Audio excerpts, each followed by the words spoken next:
Now it's time for No Pucks Given with Dan Kingerski of Pittsburgh Hockey Now. Penguin Scoop's locker room buzz and straight-up analysis. No fluff, all hockey. Now, here's Dan. Well, it is No Pucks Given. I am Dan Kingerski on the Pittsburgh Hockey Now platforms and the Odyssey Podcast Network. So wherever you get your podcast, do me a favor while you're thinking about it, while I'm thinking about it. Apple, Spotify, all of those, set your subscription and your downloads to get the latest episode of No Pucks Given. This is, I think, number 44 or so. We are talking Monday afternoon, January 5th, and I am going to bring in once again my friend Anthony Jardine, owner of the original Pittsburgh winery on Penn Avenue in the Strip.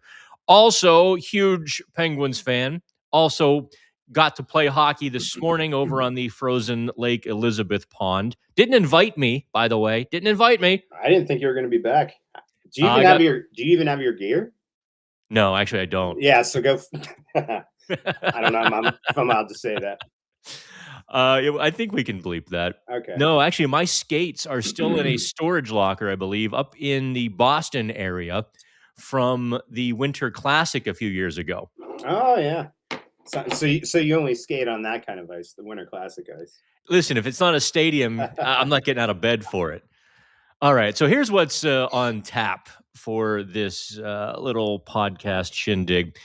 I'm taking a second bite at the Chris Letang apple. Last week was the big Chris Letang debate, and our listeners and readers on PHN were very clearly in Anthony's corner. I heard Jim Ross's voice, "Stop the fight! My God, he broke him in half."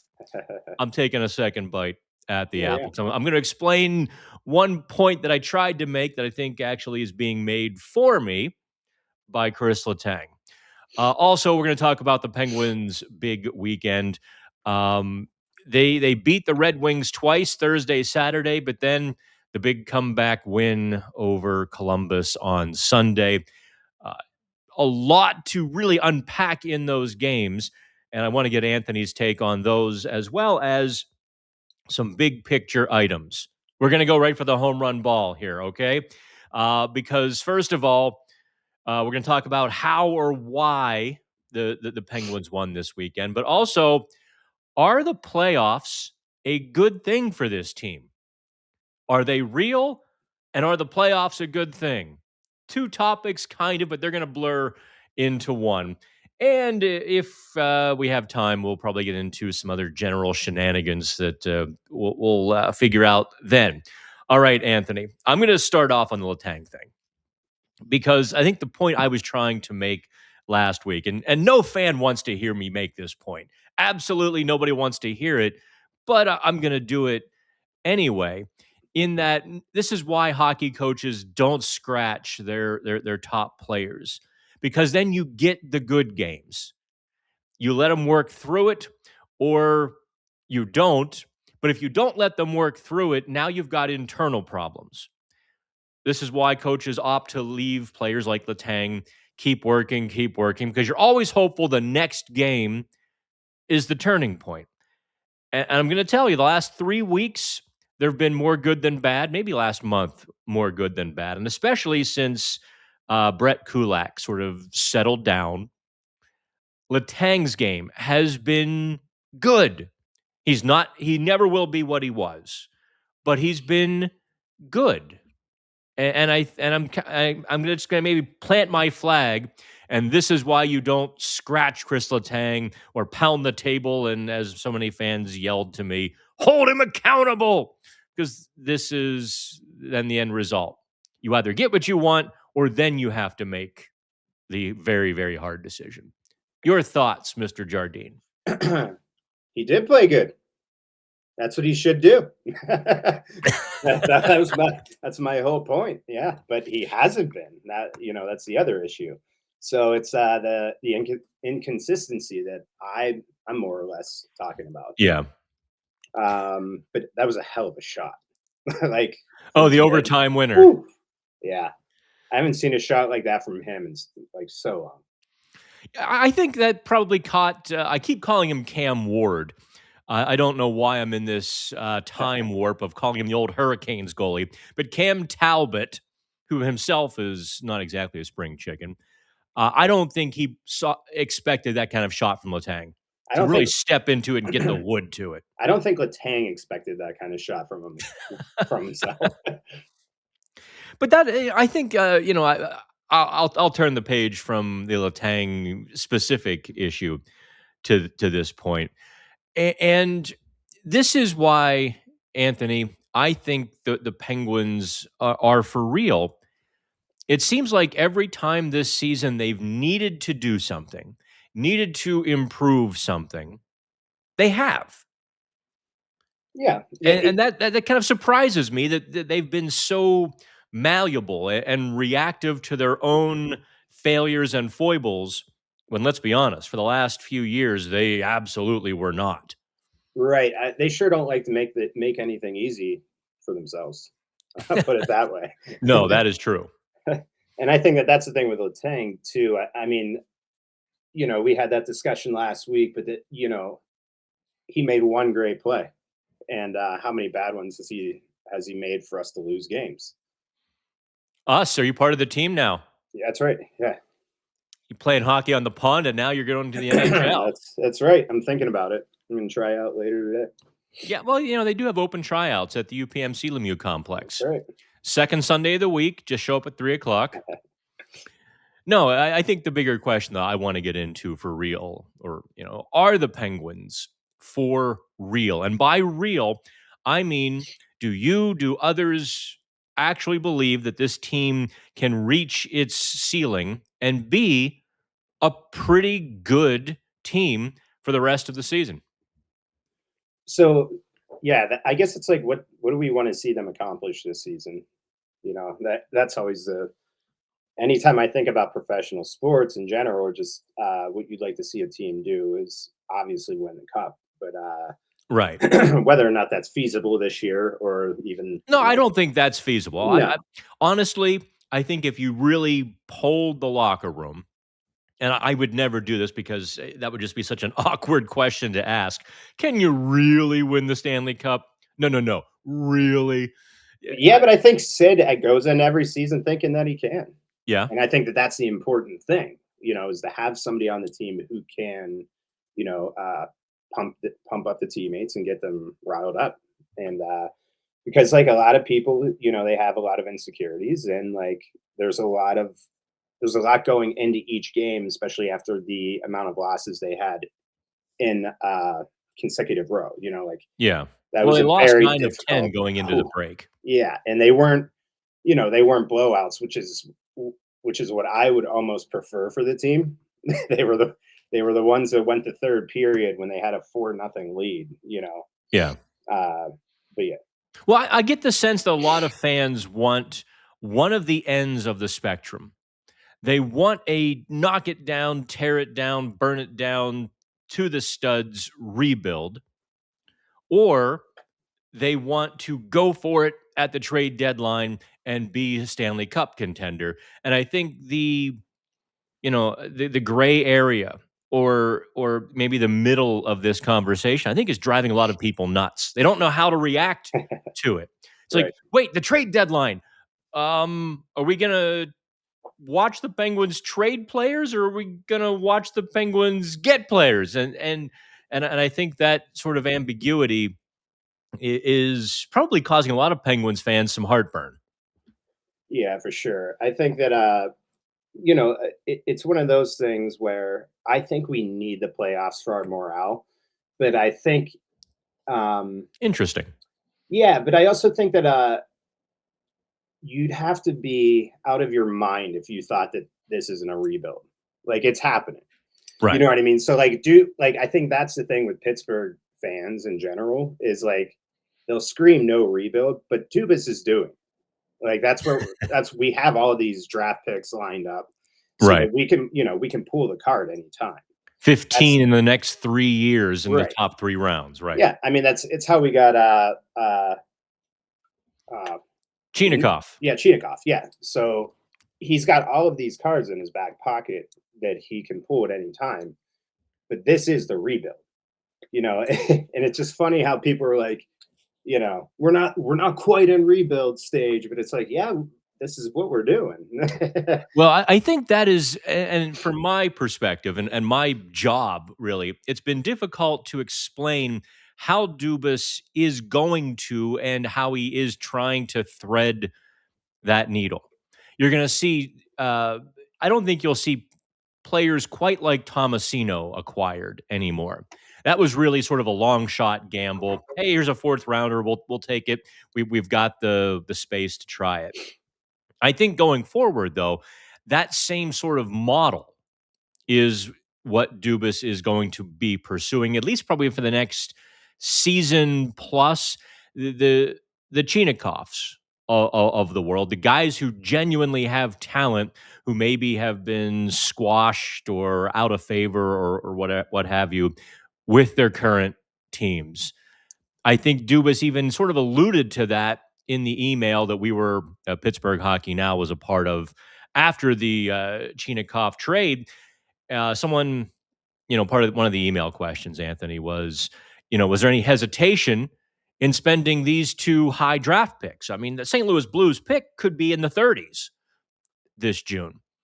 So was there any hesitation to spend that pick on this player? And, the first three characters of his answer were N-O period. No, period. This is the cost to acquire good young players. We have these draft picks and we're going to use them. Yep. And he was a first rounder, picked 20th overall, like that's huge. And he might need some time to develop and whatnot, but I mean, like that's been everybody, all of the younger players for the team. And Kindle's like doing great. And you watch McGroarty, and that line's been doing well. Koivunen even had a goal yesterday, which is pretty wild to me. But he was really good in the first period yesterday. Yeah, he came out of the gate strong. But I think, like, going back to your point, is that these players who were drafted in first round, just because they're not playing well on one team, it means that this team isn't playing them well, right? It isn't the right positioning for him, or he doesn't have the right guys around him. So now he could go to a different team and he could rack up a bunch of points, if there's a healthy dynamic going on around him. So, and it seems like there is, like, first rounder, and that's all we're giving up is Dan Heinen. Yeah, I guess we've transitioned topics, not necessarily from are they for real, but to the state or the philosophy or the strategy of the Penguins rebuild. I do think there will be more players in Chinakhov's stratosphere, so to speak. I don't necessarily know who they are yet. And I spent some time Monday morning trying to look around, trying to think of, okay, who could be in that vein. And I really don't have anybody. It's like Vorhoff over in Michigan. Well, I meant in terms of acquiring, via trade. Yeah. I know some fans were like, Owen Power. I don't think Buffalo is going to be selling off a 21, 22-year-old defenseman at this point in their life cycle. I keep coming back to Jesperi Kotkaniemi, but that's going to be a really complicated trade for anybody to try to pull off. And I kind of feel like at this point, Dubas and a couple of the other general managers in the same boat, like Billy Guerin going after, who was it over the summer that he was able to Hughes. No. I'm last summer. He was chasing Simon Nemec. Or not Hughes. I was saying Kaprizov, but yeah, sorry, go ahead. Yeah, chasing the young defenseman from the Devils, and he paid up pretty well for it. And I think, those kind of guys are now few and far between, which makes Dubas's job all the more difficult, because it's easy to say, go get young players. Well, who and where are these young players? I think Mike Sullivan sort of jokingly cracked at us one day, well, you can't go to Walmart. Fair enough. So, do you not know anyone though? Like, you don't have a hookup, being a... Yeah, you know what, Mike? I got a guy. I got a guy. I got a guy. The van's around back. You knock twice. Yeah. Just say it's Mike. Tell him I sent you. They Yeah. got you new Otherwise, you'd be players. swimming with the fishes, you know? So let me get back to the question, though. I suppose I can cross off the rebuild thing.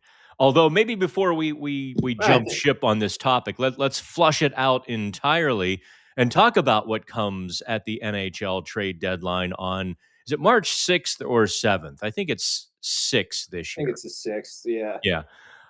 Obviously, the Penguins have veterans that spent months in the trade rumor headlines all summer long, right? Brian Rust even joked to us, in training camp. I spent the summer in Canada. I saw even more than you guys did. I don't think that the Penguins make those big trades this regular season. And here's why. Because I do think the Penguins are for real, to kind of combine the two topics here. I think they're going to be solidly in the playoff conversation, if not, in the top 3 of the Metro Division. Therefore, I sound like a lawyer now. Therefore, in incongruence with, in contrast, to wit, Anthony, with Raquel and Rust having a couple more seasons after this on their contract, there's no urgency to get it done now. They can wait till the summer, can Dubas. And he can really let this season ride out as whatever it will be. That's kind of my thinking on it. Yeah, I think the other thing too is I don't think that Dubas knows what he's going to do before the trade deadline until we see our record, by then. In other words, the team will determine. Correct. Yeah, but also how many more years are on Rusty's contract? 2 more after this. Same with Raquel. Yeah. So chances are he will, we'll keep them through the deadline. But I mean, Dubas has always been great at that. Like where it's like, if the deal should arise, like, and nobody will know about it, Well, but I kind of agree with you though, that I think. Well, I think that was the interesting point you made. And it just left my mind very quickly. Is it the morale? Yeah, the morale thing. It has been a few years since Sidney Patrick Crosby laced up the skates in late April for the Pittsburgh Penguins. Boy, a playoff run sure would probably go a long way to not just solidifying his legacy as I think a top 4 player of all time, but just, I think it would. You really hit me with that it would really boost the team, I think. Yeah, for sure. And then because right now, and it's kind of sad, but you only have Sid looking forward to the Olympics, I've never seen him play so many tournaments outside of the Pens because it's like he needs to chase his dream other places. But if they made the playoffs, I think that would really do something for their morale as a team. Yeah, I think it would raise the standard, first of all. You're also giving guys like Ben Kindle, Rutger McGroarty, and Villiers Koivunen, and whomever else might be around, Chinakhov, a good taste of the playoffs. This could one day all be yours. Well, that's the thing that Kyle Dubas and Jason Spezza talked a little bit about the last couple of years. They wanted Wilkes-Barre Scranton to go on a playoff run, but the AHL has this really stupid 3-game play-in. So despite Wilkes-Barre having great regular seasons, they had to beat Lehigh Valley. And 2 years ago, they completely got hosed by a referee who I'm convinced wasn't actually watching the game. Like there was a high stick. Literally, the guy reached up like the blade above his head to knock in the puck, and they're like, "Yeah, that's a good goal." Yeah, it's like that Detroit game. Ugh.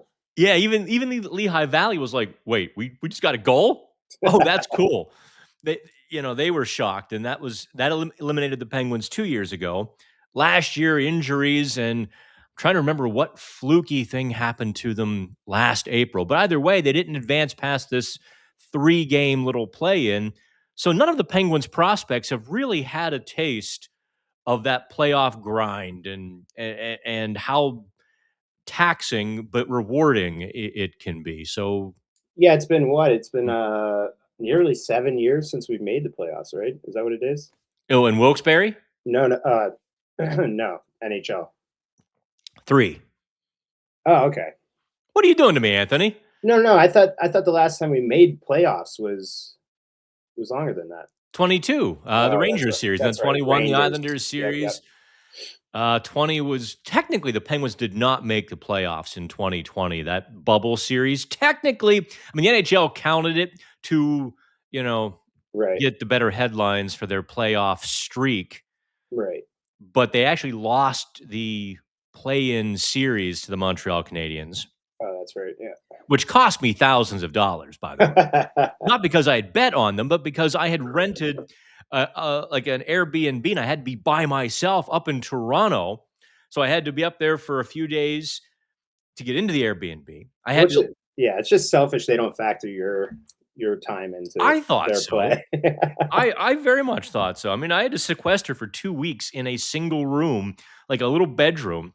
And the government of Canada called me at least once a day, and I had to answer it.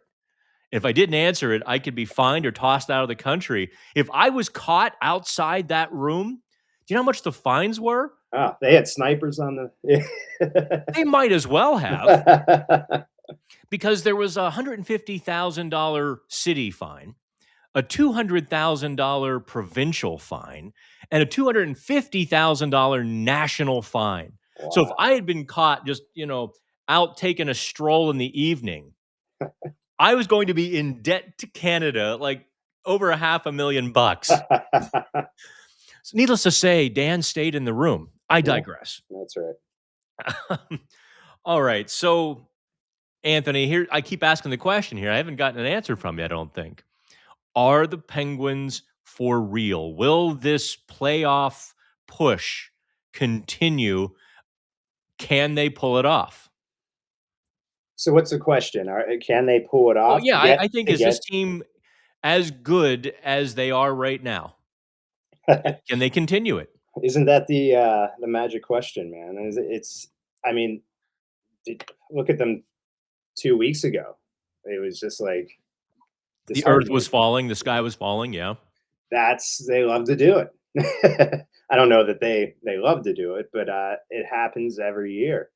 It's like when they're up, they get knocked down, and then they can't get back up, and then they finally do, and then it's just that back and forth. However, were you reverse quoting tub thumping? That's right. They get knocked up, and then they get. Yeah. Okay. No, I think they can actually. I think they can make a playoff run. But I would love to see them do it when they're not in a wild card position, because I always feel like when they're under pressure, it's been very difficult for them. Same thing with the third periods. It's like that pressure, knowing that like you're already in, they can relax and then they can win with confidence. Oh, you want them to relax? I think that having to fight for it actually for a team like the Penguins would be a good thing. Well, they've been fighting for it. I think they get nervous and flustered when they have nothing to worry about. Like they're like fighting for a wild card position. Oh yeah. Like if they're in the playoffs, with like 10 games left, that would be ideal. Well, that's almost not possible in this Eastern Conference. Or not 10, like 5, whatever it is. Yeah. Okay, 5 is probably about when we'll see spots locked up. Because I just feel like every year it comes down to like one game. And then there's just too much pressure for them to like really handle. And then you have these younger kids, like it's going to be a lot, and it's going to be a huge fight to get in, because it's everybody's neck and neck. Yeah. Well, that's kind of the funny thing. And I wrote this morning on Pittsburgh Hockey Now, and I suppose I'll dive into it. In fact, you know what? I'm going to leave a little teaser here.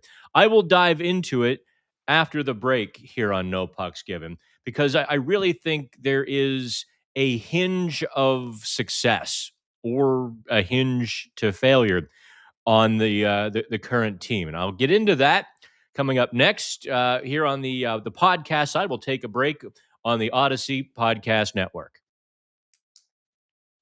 And on the video side, we keep talking. Welcome back to No Pucks Given here on the Odyssey Podcast Network and Spotify, Apple, Amazon, wherever else you get your podcast. I'm Dan Kingersky. That is Anthony Jardine. For those of you on the video side, you can see Anthony. If you're on the podcast side, he's the other guy. Anthony, the Hinge, I think, and I got into it this morning in print. I feel like what has undone the Penguins this season hasn't been quality of play. I mean, no more so than any other team. They've had their no-show losses like everybody else in a crazy schedule like this. It's been these catastrophic, these loud, these bewildering, these, oh my God, mistakes. And you can sort of boil it down. I mean, lots of players have made them. There aren't many guys who are completely innocent, but you do sort of have three very mistake-prone players on the Penguins roster. You're getting Evgeny Malkin back fairly soon, I would assume. You've got Chris Letang. His mistake history sort of will dog him all the way probably to the Hall of Fame. And Erik Karlsson, who, despite how well the Penguins were playing this past weekend, gave up a couple of breakaways by getting too cute with the puck on the blue line against, I guess that was Detroit, right? Where he tried to walk, got cute, and breakaways ensued. So this is my reading on the team. If those three players specifically can limit the gaffes, I think it spreads to the rest of the team, where it makes it easier for everyone else to keep it between the guardrails. And this is a much better team overall. You know, we're on a podcast. You can't just nod. No. Oh, yeah. Sorry. So I think the other thing you got to factor in too is, those three are the most experienced, like the veterans, like, again, going back to our accountability type of thing. Yeah. However, the amount of stupid penalties has been the other factor. So the St. Ivany delay of game, like that killed us the other day. Just a stupid penalty. You didn't have to do anything at all. Yeah, that's what I didn't mind the St. Ivany penalty. I shouldn't say I didn't mind it. I've seen the best defenseman in the world go to play an outlet pass on a hopping puck and it catches the top of the blade and there it goes. That looked like he tried. I don't know. Yeah, that was a shank of epic proportion. Ooh. But I mean that's huge. If you're in the third period and a game's that close and you give up a penalty, and because that's what we've been doing all year essentially is, but also it's the reffing. It's been, and I hate to be that guy, but last game was ridiculous. Oh, that Thursday night 8 penalty game, yeah. Like, you know what? I will actually take you behind the curtain a little bit. I can't quote the players because it was kind of a conversation that wasn't necessarily for all ears, right? But it was, I'll gossip a little bit, but it was happening in the locker room, so I can say that it occurred, and that's as far as I guess as I can admit to it. But there were several players, 4, I suppose, just having a day on the referee. Cody Beach felt that he got emotional, felt that he was overreacting then because he got emotional to it. They're like, listen, if you're going to react like that, you can't be an NHL referee. What are you doing to us? Yeah. And one player actually, kind of echoed what I wrote that night. They called it very tight in the first period. And then they realized they can't keep calling it that tight. But then it was the Penguins' turn for power plays. So it was kind of like, you close the door after you let one team in. Yeah, and I hate that back and forth kind of shit. It's like what you need to do as a ref is like call the ones that are legit and not like we made a bad call earlier, so now they get a call. Like, it's just terrible reffing, in my opinion. Well, there is a certain there's a game management quality that referees have to have. And I know it drives fans, especially American fans, ballistic. I know it just drives people nuts. Like, if it's a penalty, call it. If they did that, there would be, 10-9 power plays every game, and you'd play 30 and 40 minutes. Yeah, I'm saying the opposite. I say let them go. Let them go. That's how they do in the playoffs. It's like there's hardly a penalty called unless it's like, legit. I don't know. Everything just seems so subjective this year, or just like in the current day of reffing.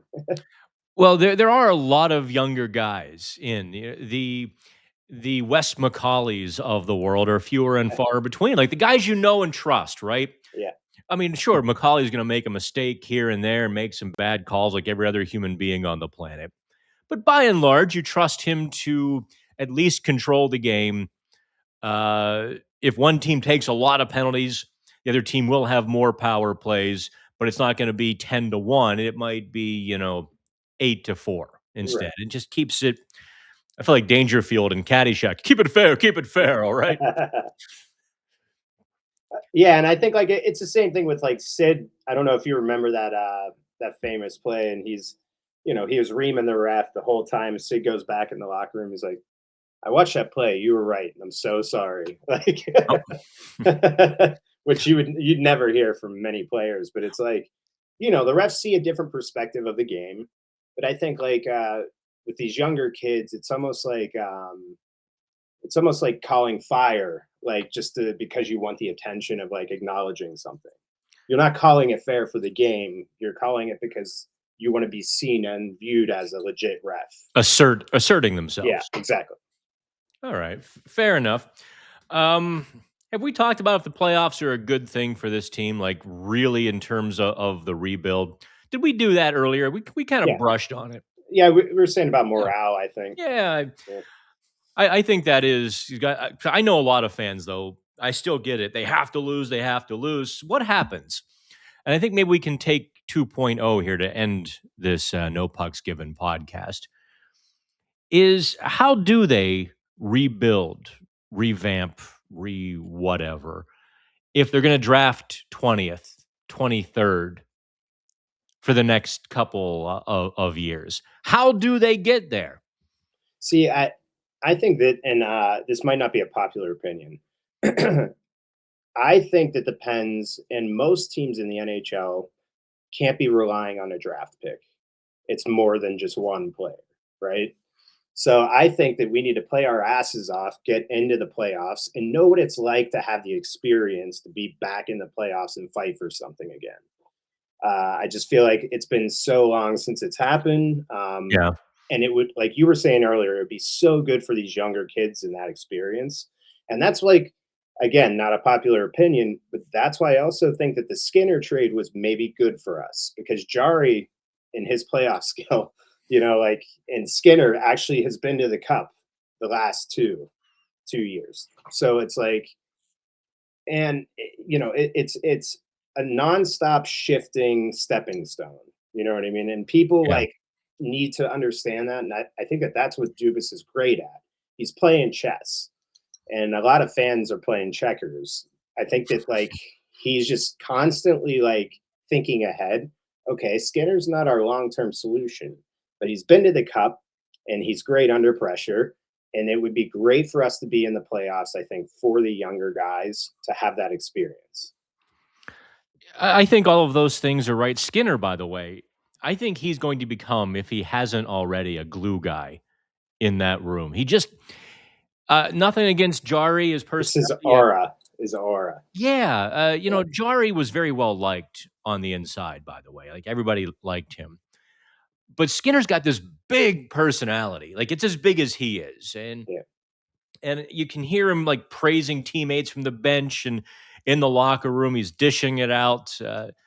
He really is kind of a special sort of guy. And when Edmonton came back right after the trade, you saw like McDavid end his TV interview to go hug Skinner. Like I feel like the Penguins needed a few more of those personalities too. Not that there was anything wrong with the locker room or anything along those sorts, but they might have been a little bit dull overall. You were saying Ned was a lot like that too. That you and Ned were real close in that way, like where he was kind of just like very animated, like Skinner, like In a different sort of a way. presence.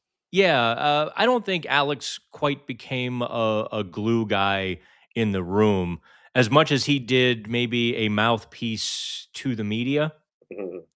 You know, he would say the things that fans wanted to hear, that he felt. He would emote to us. You know, I think that's a little bit different than Skinner, who probably on the inside is bringing more guys together and really helping everything gel. Yeah, Skinner's like a just a big hug. I kind of feel like he is that Yeah, guy. yeah. Yeah. But 2.0, though, in terms of if the playoffs are a good thing and drafting, I don't know how they get higher draft picks then, because I do think you need an infusion of more talent. You know, Will Horkoff, Billy Zonin, Ben Kindle are not going to be the, you know, 3 or 4 pillars that, you know, on which you build. The good, Kindle's good player. I think Zonin's going to be a really good player, and Horkoff is, oh, by the way, leading the NCAA in goal scoring. Although he clearly had some trouble against top competition in the World Juniors. But how many draft picks do we have in the clip right now? Oh, 15 in the top 3 rounds in the next 3 years. But you want to make sure that those are higher.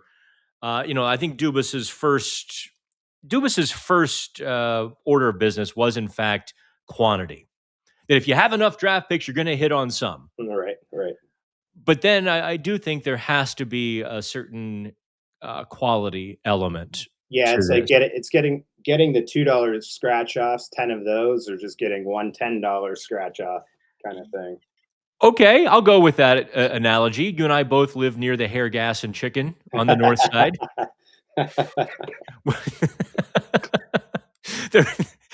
Now, for everyone else, there's a gas station on the north side with a chicken restaurant. Quick and The chicken. the the convenience store is kind of more about hair than it is about, candy and snacks and sodas. And they actually have new gas pumps now. Yeah, it's because Sunoco bought it. Oh, I was curious, like, what happened? I It drove used to by be it. it used to be a Valero. Oh, yeah, I never knew what the heck Valero was, but Yeah. now it's just so we in the neighborhood affectionately call it the Hair, Gas, and Chicken. It's a one-stop shop, That's and I right. could use some hair. But all right, but yeah, I mean, I think the only way to I'm gonna leave this on a cliffhanger, Anthony. Mhm. The only way to actually get higher in the draft is then to trade a couple of these veterans. And you have to be selective upon where you trade them. You might not take the best deal overall. You might have to move, I hate to say it, a Ricard Raquel or a Brian Rust Yeah. to get higher in the draft. And I don't mean trade Raquel or Rust for, to swap picks. But I mean, as part of the package, you have to find a team that you think might stink for a moment and get their top 12, top 13 pick. Well, I think this is where Dubas butters his bread too. You know what I mean? Like he is great at making the moves that not only do fans hate, but it'll be good for us in the long term. You know what I'm saying? Yeah, I think So the Chinakhov move was prime example. I also yeah, think the Jari move was prime example of that. yeah.